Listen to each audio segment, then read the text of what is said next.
Hello everyone, this is Ketish here. In this video, I'm going to go through question number 6 from the AQA Biology 2022 Paper 1. This question is on the topic of cell biology. Table 6 shows information about 5 different organisms. So you got organisms A to E, its surface area, the volume, and the surface area to volume ratio. And it looks like there's one value missing. So 6.1, calculate value x in table 6. Give your answer to the nearest whole number. So how do you calculate the surface area to volume ratio? So surface area to volume.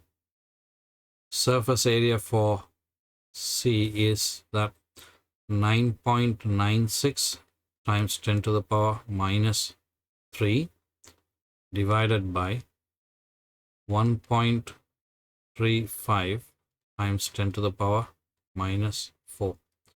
So using the calculator,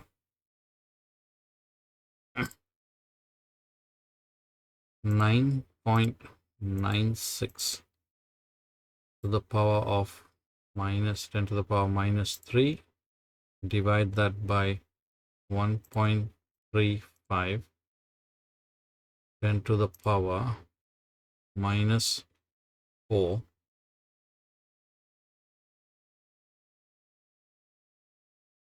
that gives me 73.7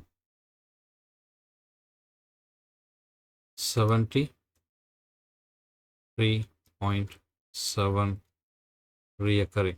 So to the nearest whole number, that would be 74.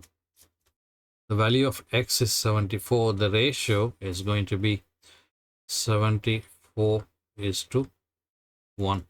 Surface area to volume ratio. Question 6.2. What is the relationship between the size of an organism and its surface area to volume ratio? So surface area can be linked to the size of the organism. So as you can see, it goes from minus 8 to 1. So the surface area is actually increasing. The size of the organism is increasing here. And the surface area to volume ratio is actually decreasing.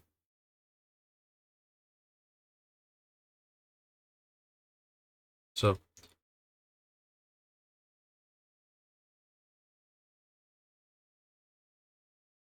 as size increases, the surface area to volume ratio decreases.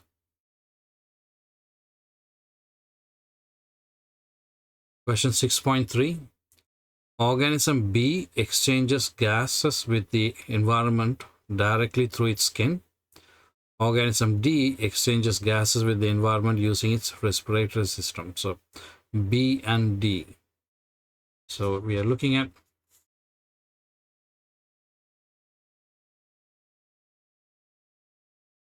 B and D. That's through the skin, and that's through the respiratory system. So B has a large surface area to volume ratio than compared to D. Explain why organism D requires a respiratory system, but organism B does not require a respiratory system. So organism D has a smaller surface area to volume ratio than B. So diffusion distance is too large to meet the demands of the cells or the organism itself.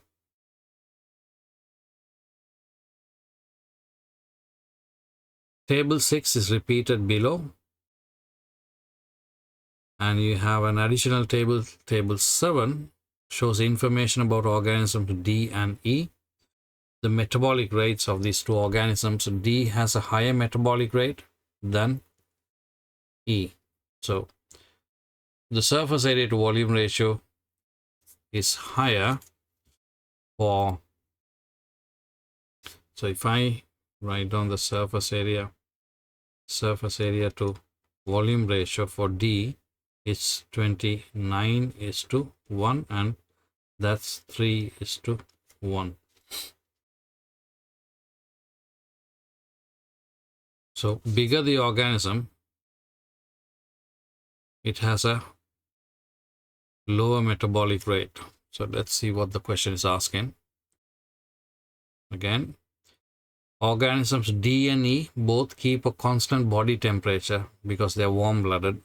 Explain why the metabolic rate of organism D is greater than the metabolic rate of organism E. Use information from tables 6 and 7. So if they're both warm-blooded, right, that means the energy to keep the body warm needs to come from respiration, right? And respiration produces energy which is used to keep the body temperature high. Now, organism D has a bigger surface area. If it has a bigger surface area, that means it's going to lose more heat from its body. So if I draw a really simple diagram, D and E, so think of that as the organism. E has a smaller surface area to volume ratio.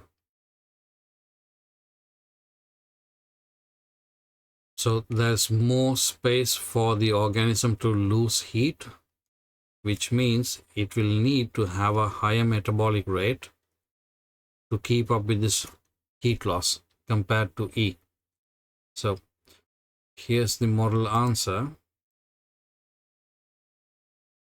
D has a larger surface area to volume ratio, so will lose heat more quickly per unit volume than E. So it will need to generate more heat to keep itself warm. Therefore, organism D requires a greater rate of respiration. Let me get rid of the. Therefore, organism D requires a greater rate of respiration, as respiration is a large part of metabolism to generate heat. Question 6.5. Organism D and organism E both have alveoli in the lungs and villi in the small intestine. Figure 8 shows alveoli and some villi. Describe how the alveoli and the villi are adapted to increase absorption. So you should know the adaptations in the alveoli and the villi, mainly to do with the blood supply, the surface area, and the thickness of the walls. Those are the three main things. So both have a large surface area to maximize diffusion. Both have thin walls or have walls that are one cell thick to reduce diffusion distance or the time.